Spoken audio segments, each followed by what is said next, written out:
Good morning guys. For this video, we're going to the beach with Babe and his friends, mga amigo niya sa Taguluan. And then it's 5:40 a.m.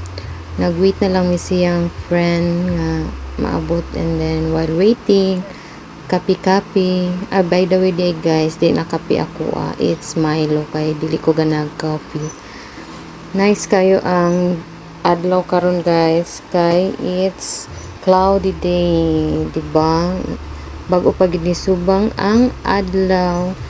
While going to his friend sa ilang house para i-pick up sad sila, nihapit sa di ay mig Shell guys para magpatubil kay wala natay gasolina basin di ta kaabot sa atong padulngan. Mao na guys, naabot na mi diya sa ilang Shell.